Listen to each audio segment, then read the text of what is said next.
So today we're going to Ferrari World, not Ferrari Land. Today we're hopefully going to get on Formula Rossa, the world's fastest roller coaster. The roller coaster itself doesn't look amazing. And what I mean by that is I don't really like coasters which just turn for a long time, and that's literally what it does. But I'm hoping the sheer mentalness of the launch is enough to kind of justify the going round like this for 30 seconds or whatever. Unfortunately, it does say on the website that Flying Aces is closed for its annual sort of downtime. That's sad, but I have done the one at Hershey Park, which is the similar model, and I thought it was okay, not great. So it's not the end of the world. I would have obviously wanted to do it. There's every chance that I'll be back in this part of the world again at some point, so I'll hopefully get that little tick when the time comes. Other than that, it says everything else is open other than downtime through the day, so we should get on everything else, which would be good. It's just gone 11:30. The park opens at 12. It's 12 till 8, and unless it was really, really busy, I don't see it like being an 8-hour park. I've got the 3-day pass to go to Yas Water World, Ferrari World, and Warner Brothers. So I might just, if I feel like I've got a lot done, I'm not going to stay for the sake of it. I don't do that. Once I've done all the rides and I'm happy, I kind of go. If you're new to the channel, please subscribe if you can.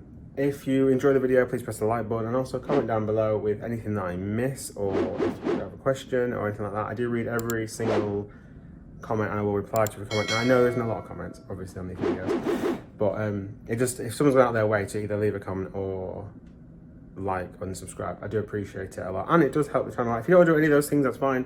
Just watching the video alone always helps the channel out, because obviously it adds to the nice little YouTube algorithm and supporting the channel. So yeah, as I'm speaking today, we've got about 870 subscribers or something like that, which again, I'm trying to get to that 1,000. I've always said when I first started making the videos, I want to try and get to 1,000 to kind of see if I like doing it or not. Now I know there's another motivation to get to 1,000, because if you can get to 1,000, you can monetize and all that sort of stuff. However, I can almost guarantee the day I monetize is the day I start getting like 1p a day. It's not suddenly going to mean I'm getting all this. It's just not what I always said. I want to try and get to 1,000, and I'll keep doing it until I get to 1,000. And if I enjoy it, then I'll carry on doing it.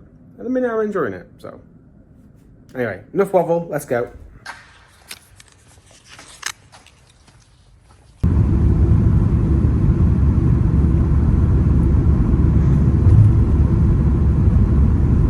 Right in the car park. As I came in, did get a glimpse of Formula Rossa. It's working, there's people on it, which is good. We're gonna head there first, which goes against all sorts of video making like forms, because the idea is you leave the best stuff till last. However, I can't risk it closing through the day, because it's the only thing that I'm really excited to get on. Because Top Fuel Dragster, the launch on that and King of the Cow is beyond crazy, and this is meant to be the fastest. So, oh, this escalator is stuck on the slow setting. I'll probably just walk. There is actually a path that you can walk down. In fact, I'll get a shot from this car park. There is a viewing platform for the ride, Formula Rossa, in the park, where you can't really see that much from it. But from this multi-storey car park, you can see pretty much all of it.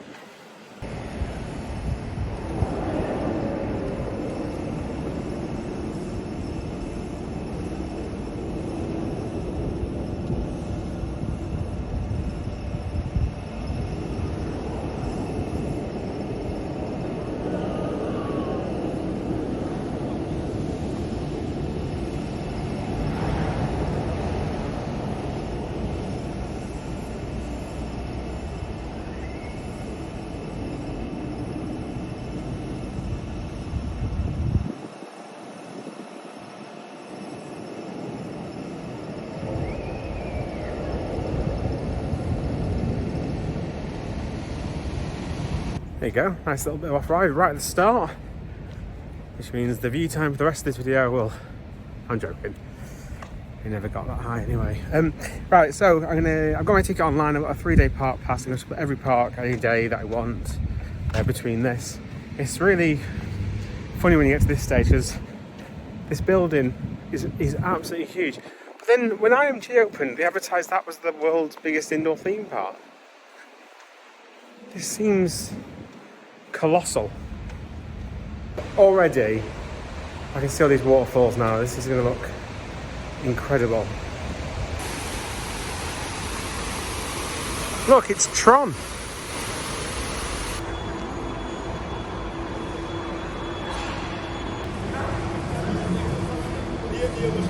One thing that is quite funny at Ferrari World is the merchandise and the pricing.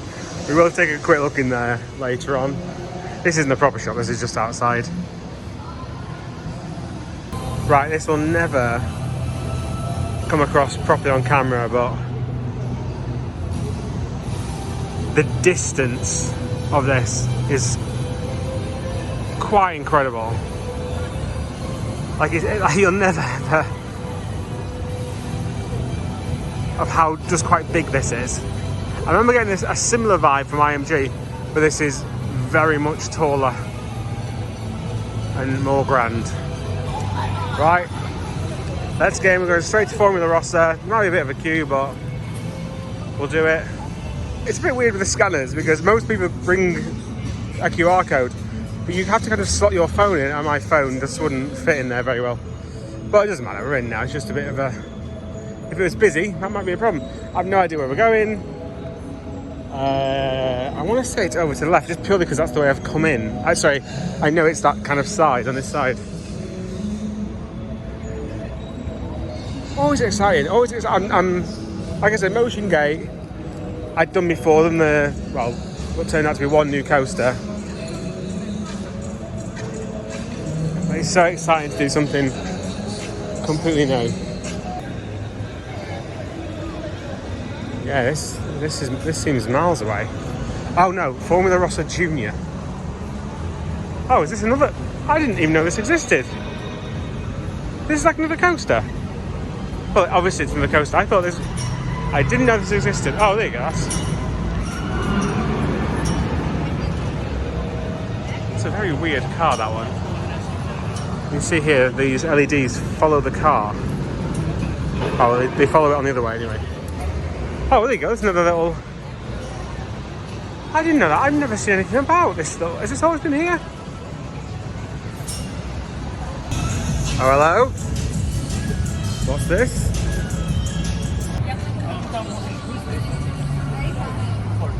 I can hear the F1 theme tune going. I do absolutely love the theme tune. Yeah, it's about, I'd say, 6 or 7 train wait. I think it is going to be on one train, but that's not too bad. It's kind of what I expect, really. I do like F1. I don't follow it religiously, but I do really enjoy the F1 theme tune. In fact, that was just playing coming down those steps.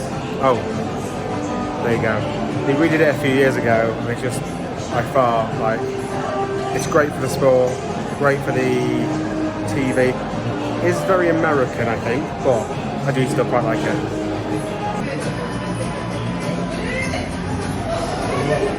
So it looks like you've got a T-bar lap bar, which already makes it a lot better than most of the, the over-shoulder launches. That's what makes Top Fuel Drags, to be honest. It's a tiny lap bar. And you've also got a seatbelt as well, by the looks of things.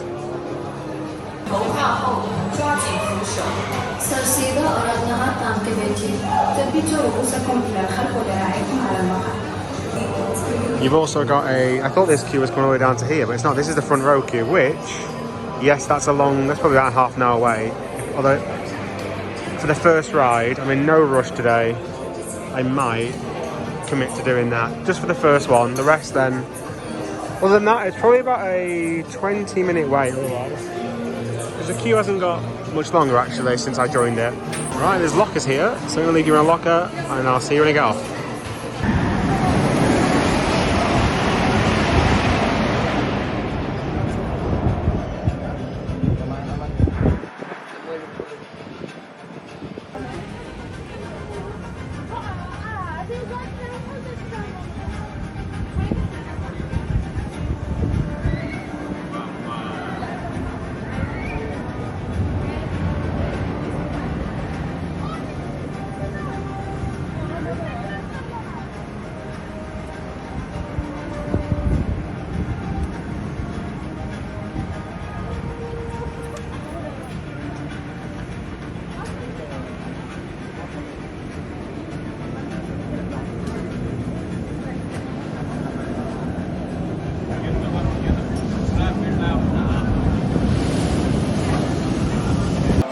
got a viewing platform here, so you can actually see, tap on this, you can actually see the ride behind me. You can't see the actual launch area. It does suffer from boring benditis. It's a good launch, it's not an impactful launch, it's kind of a gradual, which is odd because it's a polycar type. And it's fast, it does feel fast. As soon as you start to go up the hill, you start going on the brakes, slow, slow, slow, slow, slow, and after that it could be any other roller coaster in the world. Trains are very awkward to get in and out of. There's like a huge thing you have to step over, you're better just climbing on top of it and getting in. I will say this, seatbelts are quite tight on there. That bar didn't seem to drop the back at all. If you're just a little bit bigger than I am, then you might struggle a little bit to get in with the seatbelt. Like I say, that bar, lots of room, but yeah, I'd rather go and discover some other things now, I think. Just not, doesn't really have me like pumped to get on it. I'm glad I did it, and it was fast, but I prefer Kingda Car, I prefer Top Fuel Dragster, because at least the top hat was an event. There is no event after that launch, if that makes sense. Huge play area.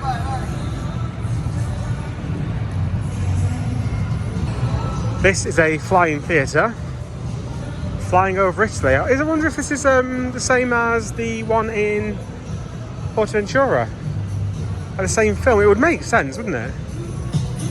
Also, something that Ferrari World is known for is its pay again extras, particularly for anything racing based. I don't know if these climbing things are additional. It's called the training camp.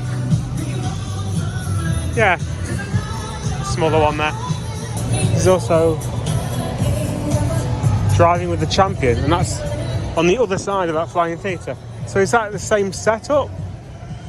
Driving with the champion, is it a motion simulator?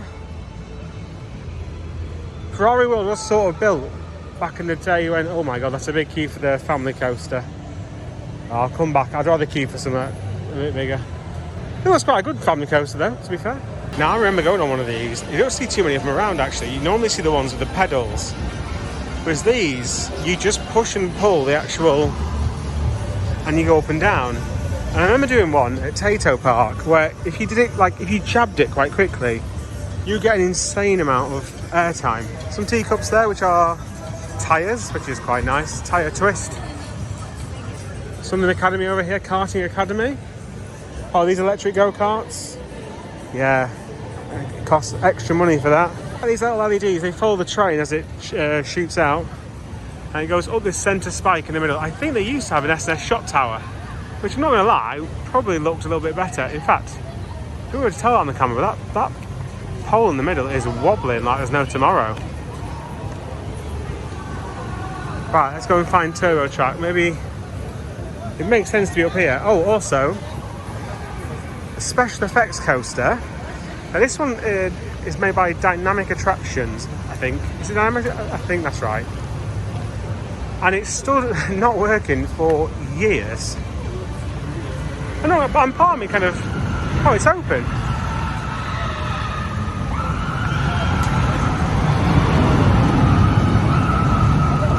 It did say it only opened at 2 PM, but it's already open, which is good. Maybe because the Flying Ace is down, they've opened that one. We'll head there next. I did kind of hold off my trip a little bit to see if that would open, so I'm glad it has. I'm hoping, I mean, that's, look at the sign. We're down here. It's all the way up there.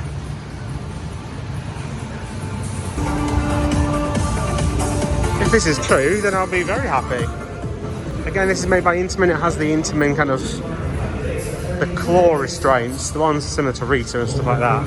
Obviously, you used to have a lot more going on. The queue line is colossal, like always.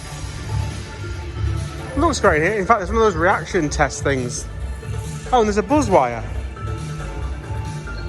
It looks like you could go up there and there's 1 and 2. No idea. Do they load from both sides? Oh, did this at one point have a spinning station? That would make more sense. Like Pulsar. I don't know if it did or not, but that would make more sense.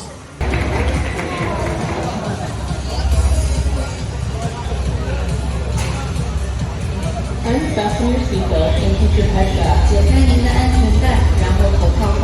这样可以系在不可以解开的这些人。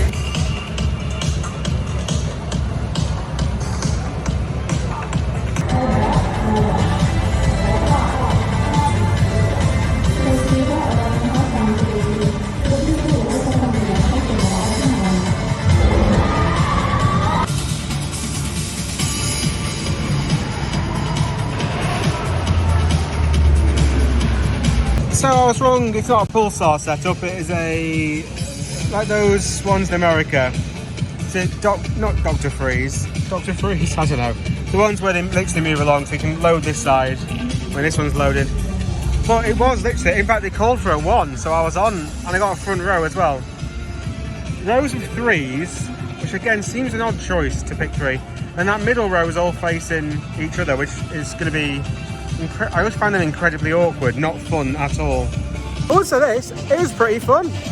I'd prefer that over a, it's so loud. I prefer that over an S&S shot tower in the middle. Although sorry, shot, did I say drop tower, shot tower? A shot tower.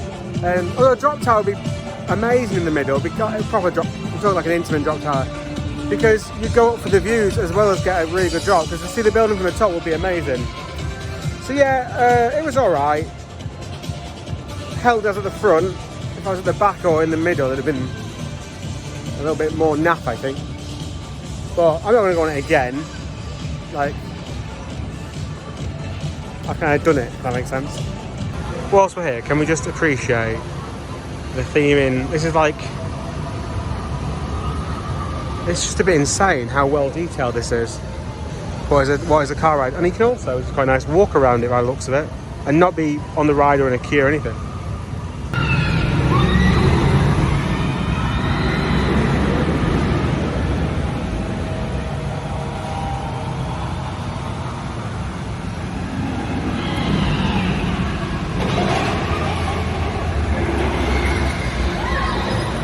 Right, I think next it has to be, because I imagine there'll be a bit of a wait for this. Seating arrangement is very weird. It's 5 along the back and 4 along the front.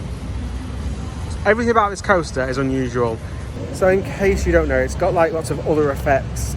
I think one of their boasts is first sideways drop or something. Something ridiculously dull. But the screens and everything about it, it looks really interesting. Flying Aces, I can see. Flying Aces, the queue line is like meant to be really nice. So it's a shame that it's closed. It's probably one of the more themed rides here, rather than let's just have a red track and then a launch. Even the style of this track is odd.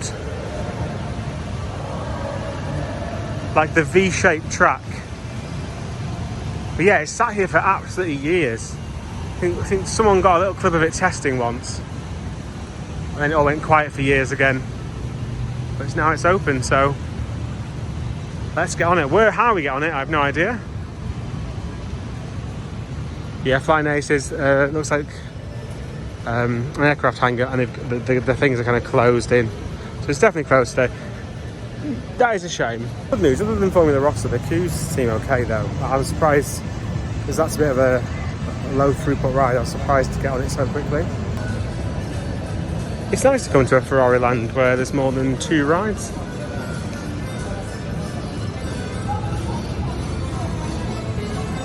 So yeah, I think there is a boat ride. There's a few dark rides. I still won't be able to take you on them. But a lot of it is about the history of Ferrari. The problem is, if you don't like Ferrari, it's not I don't like it. I just don't care enough, to be honest. So that is a dark ride. Looks like almost like a Transformers type car. You can see the scenes of the station. There's no wait for that.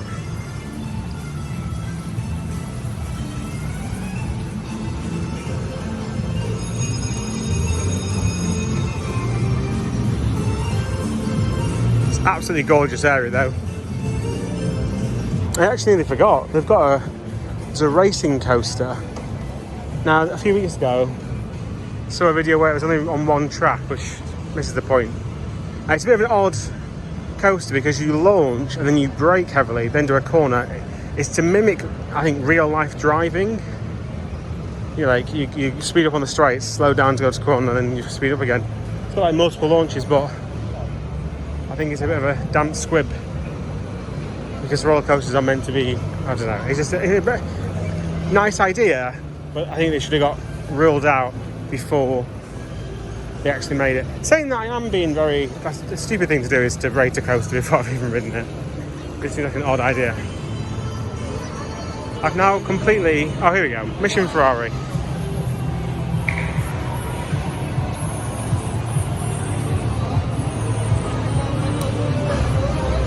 People are already waiting all the way back here.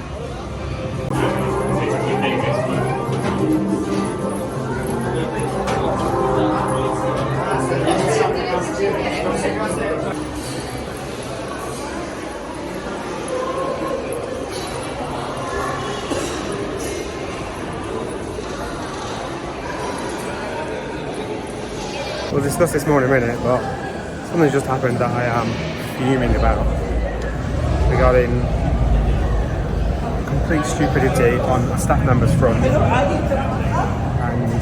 huge amount of queue jumping that just happened. But I want to ride first.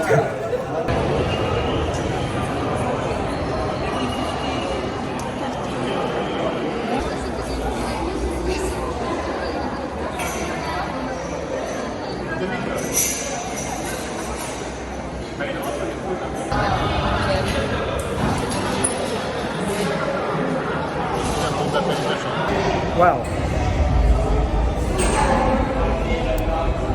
that train must sit now on the exit platform.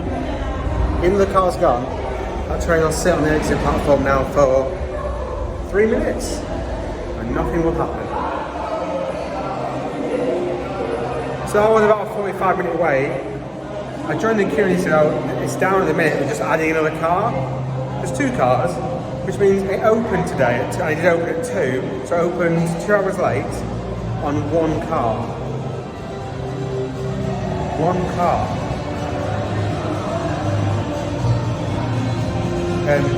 Which is funny, because actually when they open the gates, let people in, and then they get on it, it was dispatched in 15 seconds. There's no seat belts, no anything, just a bar down, off you go.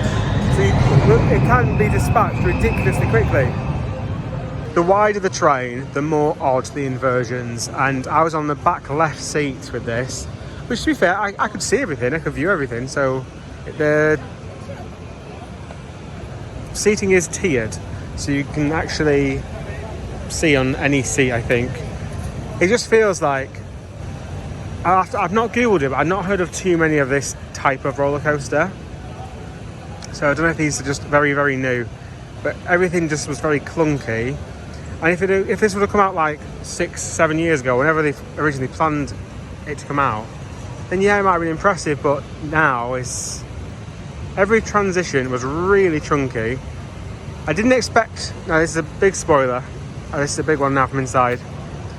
I didn't expect the backwards loop, because I didn't know about it. That was the best bit. So you go into a simulator, which is a big dome, and I moaned, where was I? Motion Gate? I think it's Motion Gate. That simulators don't tilt enough. Well, this simulator did tilt quite a lot. And when it tilted down first, then it tilted up. It was about this angle and it shoots you backwards, but it actually launches you. It felt stronger than just gravity. And then you do a backwards loop. So that was all right. But then we did the sideways drop. And it's not a drop at all. You're actually on some sort of trolley mechanism which goes like that, down. Like, no gravity is involved because you actually see, only because I was in that left seat, you can see the trolley and all the gubbins to make you go down the drop. And as if that's something they're even advertising as a benefit is hilarious. You get better drops on a narrow spinner. Let's talk about a decision here that happened as I was getting on. So when the ride was down for a moment, we were queuing in this area and stopped there, and this train was across. Then the person at the entrance decided to open this chain and this chain, which meant all the people that were waiting out here just walked straight in, and me being stuck at the back, and not just me, 20-30 other people who've been waiting half an hour, well, 20 minutes or so. Everyone just literally added about 20 minutes, half an hour to my queue, thanks to idiot. He could have let us through first, then open the chains. It was absolutely stupid. Like, on a coaster which is so ridiculously slow anyway, throughput wise, it was just, it was a very silly thing to do. Not worth the wait. The coaster, if you walked up to that coaster and went on it, yes, and there are animatronics, special effects, screens, physical set pieces. The coaster also on that sideways drop, because you're falling, it just hurt. the seats are very comfortable, and there is built-in audio, and I like that because if other people are making a lot of racket on the ride, you can still hear what's going on. So and then the quality of that sound sounding quite good as well, to be fair. But yeah, I won't be. I'd want it again if it was walk-on. I would not wait longer than 10 minutes. In the first bit, with that queue line, the indoor bit, which by the way we could have just been waiting the whole time, and we would have avoided that issue when he opened it up after the downtime to add another train. We could have just waited in there. However, no audio in there, so it was literally very dull and lifeless. Not great. I preferred Flying Aces, I think. I do see now why it's actually not advertised as the world's largest indoor, because even this makes, you know, the logo is, oh, it's Flying Aces. Yeah, that was a lot more fun than what I just did. This big canopy makes the huge Ferrari look like, not the logo, but just makes the building look huge. But actually, there's loads of this deck. It's just a circle in the middle. And don't get me wrong, it is big. It just means for like a few of the rides, you're coming down these little. It reminds me of an airport terminal. It's the best way to kind of get the point across. It seems very quiet down here.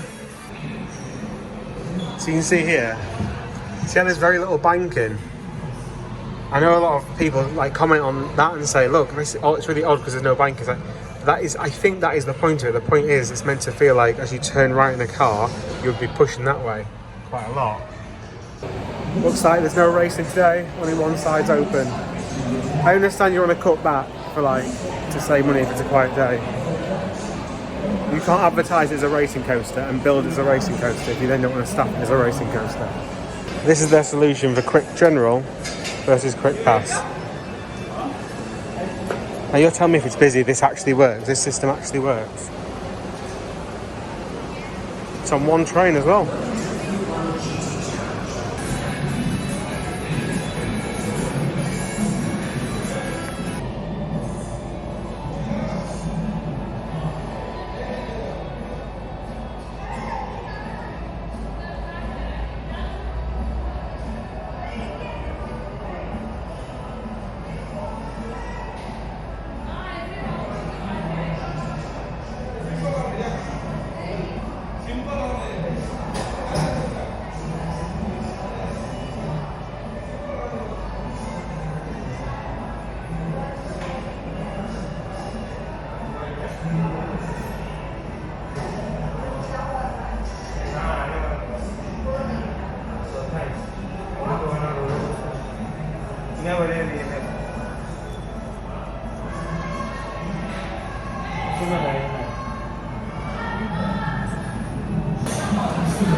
Well, because I expected absolutely nothing from that. It was alright. But I think it's because I understand what it's trying to recreate. Because you do get, the laterals are quite, in fact, it's like a wild mouse. It's like a bigger scale, faster wild mouse. There's a bit of banking on some of them where obviously someone upstairs said, can we have a bit more speed? I went, well, you can, but we're going to have to bank it, otherwise it's going to be too much. Shame it's not racing, but I just, particularly because the other coaster's down, that should be on too. I know it's quiet. I was finding everything that I'm doing a bit under. That ride on Mission Ferrari, once the car was waiting in the offload station, that's when they went round to everybody and said, everyone's mobile phones need to go in this locker. They are obsessed with their mobile phones. Obsessed to it, but then, like I said, they don't check. There's no mail detection. There's nothing. But they'll literally come around and start looking and searching on you because they know that everyone's going to not want to put their mobile. And the reason why people don't want to put their mobile phones away is because it's not secure. All these parks have the same problem about their mobile phones. Obviously, a problem with people getting them out, and I understand that. If people let go of them and it whacks someone else on the head behind them, I understand why they do it.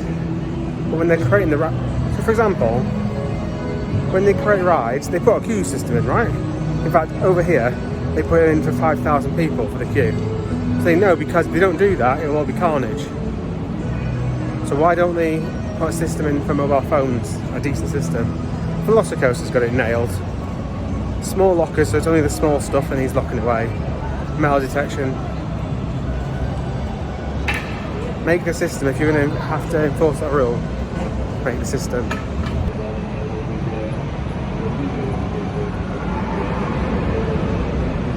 I was a bit confused with this, but I think it's literally just a bit of a sculpture.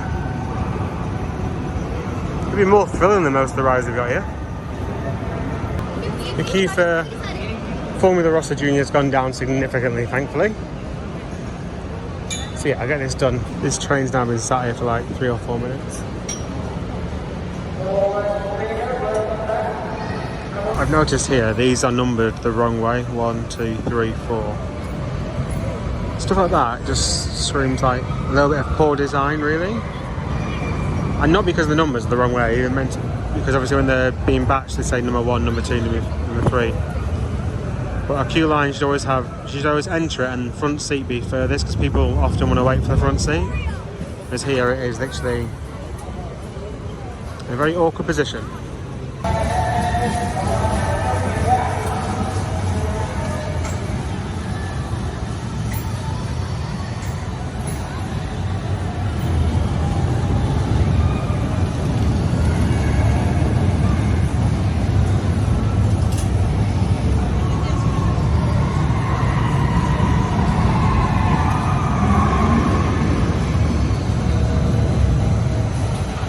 Yeah, that was a very acceptable, junior coaster, to be fair. Really smooth. Backing over to the flying theatre now. Oh, 30 minutes. We'll see if it moves. I don't know if this is right. The other side of it, I yelling and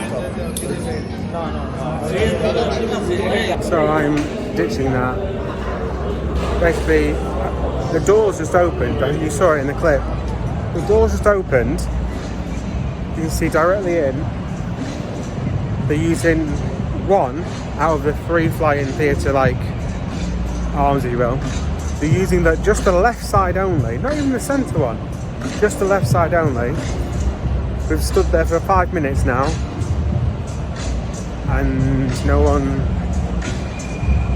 There's not even someone there ready to put the next group in.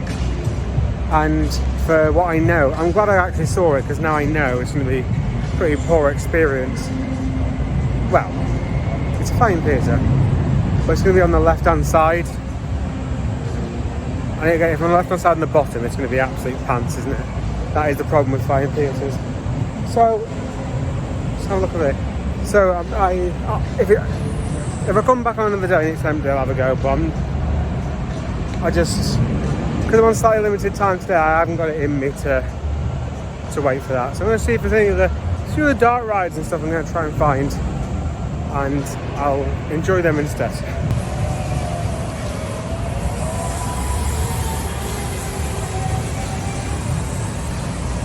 So just hovering over here, we've got quite a few different ones of these. It's like smaller versions with just a couple of screens. And you've got the this one. I mean, if you're going to do it, you might as well do the big boy, mightn't you? The idea of you actually having the info, although saying that, it's very good on what's it called, in Star Wars Land, when you actually push levers and stuff does actually happen. This is what's underneath it, basically. Smuggler's Run. That's what it's called, Smuggler's Run. There's someone there with a tablet as if she was getting feedback. Didn't ask me for feedback. That's weird, because I've always got some feedback to give. I probably won't bother with the car. I mean, the car ride hasn't got a massive queue, but it's a nice idea, and I like the fact it's literally a model village. It's very well done, to be fair. If others were here, Jake, Nicholas, we probably would do it just for the sake of doing it. But when I'm by myself, I have not got that urge to do it. Particularly because if I had dark ride sections that I can't see, but you can literally see the entire ride, so I don't really need to look at it at all. Okay, no idea. Is this Actually, the cars were a bit weird on here. You see? Looks like a trackless dark ride. Oh, I think I've seen this. You use a spanner to zap stuff. Well, that's the thing. Going with low expectations, I get surprised.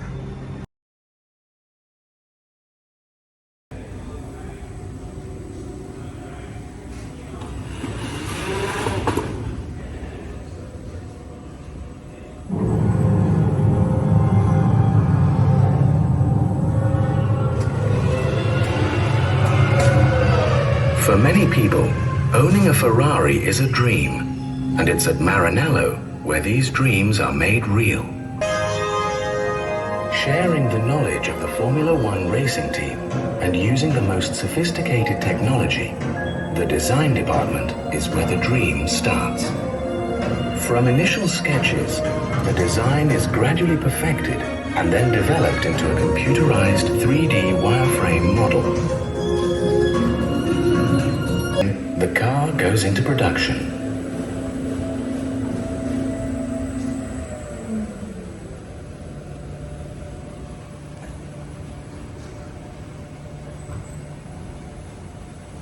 At the Maranello foundry, the metal alloys are heated to 800 degrees Celsius and poured into individual molds.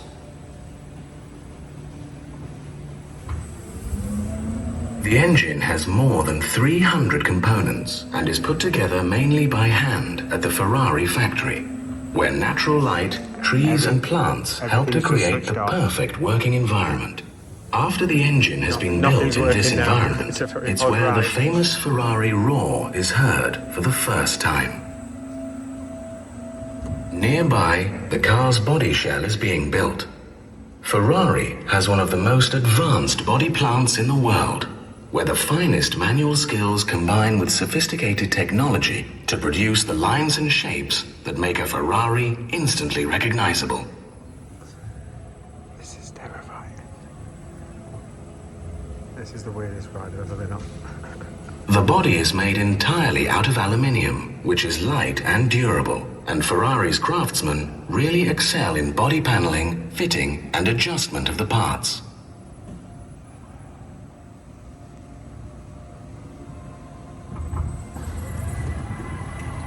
The completed body shell is sent to the paint department, where it's plunged into a series of 11 dip tanks and rotated 360 degrees to provide a series of tough protective layers in the customer's chosen color.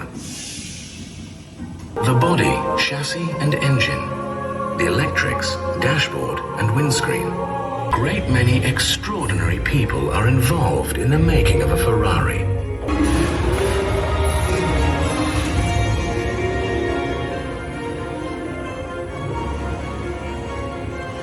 Okay, I couldn't really talk on the ride because someone else was also filming, so I didn't want to talk. I was literally whispering.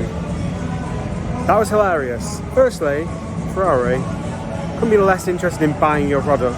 That is literally a 5-minute advert for Ferrari, of which just everything about it was all promotional bullshit, essentially, and utter. They didn't talk about all the marketing department, do they? And all the spreadsheets and all the car sales they have to do. They don't talk about any of that, do they? In all their promotional, love a Ferrari, Porsche. And on top of that, so when we got off, the guy who was also filming said, how's your ride? And I just I chuckled a little bit.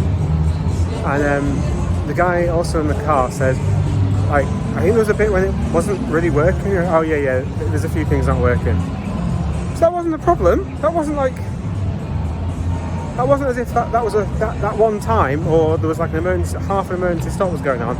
I've never been on a ride where half of it shuts down, but the onboard audio carried on, and it was terrifying. Absolutely, it was the weirdest thing I've experienced in a very long time at a theme park. But I thought there was a problem. Turns out there's not. That's just how they run it anyway. In a ride advertising how great Ferrari are. There's some irony there, right? What a waste of time. Although it wasn't a waste of time, because actually that was probably the most fun thing to happen, because it was weird. Anyway, right, so I did say there was a dark ride with a spanner laser. I think it's this, Benno's Great Race. So we'll try and get on this one now. A weird moment when I realised there was actually some theming. Don't know who Benno is.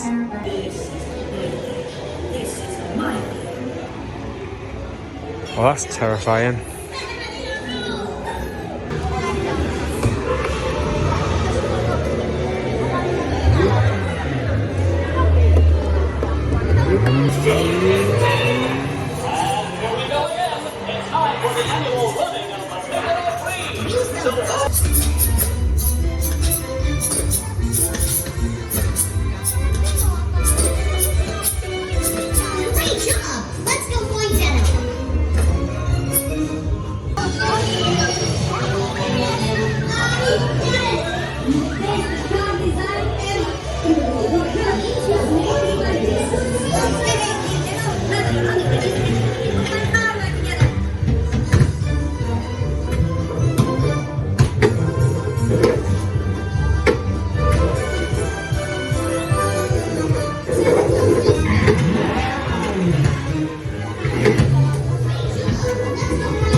keep it.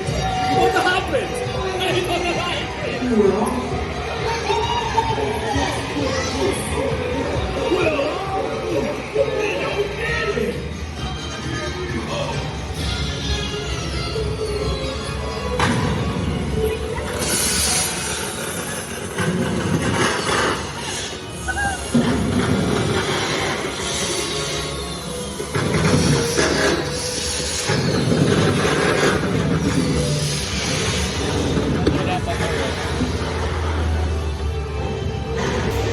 Well, that was almost the highlight of the day. It's been a bad day, I think, overall. In fact, you know, it would have been until about 20 seconds from the end and it all started to go wrong. We got to a scene and nothing happened. We literally just sat there and watched stuff reset. And then we just sat in darkness whilst there was a sound effect, though I wasn't sure if that was meant to be like that or there was a problem. Who knows? But the responsiveness of that spanner, I mean, you'd have to, it wasn't just like click and shoot, you have to push down and drag items. So for the bees, for example, it's a great example of how it was used. You grab a bee, you have to drag it to the glass container, but whilst your thumb was pressed down, it would vibrate as if like the bee's trying to fly away. That was one of the best interactives I've ever done, I think. I added good big set pieces as well, you know, but you know, it's a tiny little plus to what has been a very mediocre time. I promise you a little look. In fact, what should we pick? Oh, here you go, a Ferrari World mug, slightly bigger mug. Is there a price on it? £20. £20-ish. That's my divide by 5 technique. We have a cap. Fancy a cap? Oh, that's Mission Ferrari, isn't it? The logo. Not a chance. I'd ever. What is that? 175. Wow. Jesus, just because it's got a Ferrari logo on it. I know I laugh. Well, there's plenty of people in there. I can hear the beat scanning, you know, for the tills. So if I was in their position, yeah, someone's willing to pay £20 for a mug just because there's Ferrari on it. So I'd happily supply that person. Don't blame them. It's just not for me, Jen. It's not for you, Jen. So on the way back to the car now. Yeah. My day at Ferrari World wasn't great. I think it would have been good about 10 years ago, if that makes sense, as in where all that technology was. The launch coasters, does that make sense? Yeah, the dart ride is brilliant because it was interactive, but even that had its faults. Ferrari, it basically saying, look at us, aren't we great? And even in their ride that says, look at us, aren't we great? Half it doesn't work. So not the best day today. I'm hoping Warner Brothers Studios and the water park bring it up a little bit. We're back out of the air conditioning now. So that's it for this video. Thank you very much for watching. If you haven't already, please subscribe. It does mean a lot. And like the video, because that helps push it to other people. That's why I and everybody else always asks. Thank you very much for watching. I'll see you in the next video.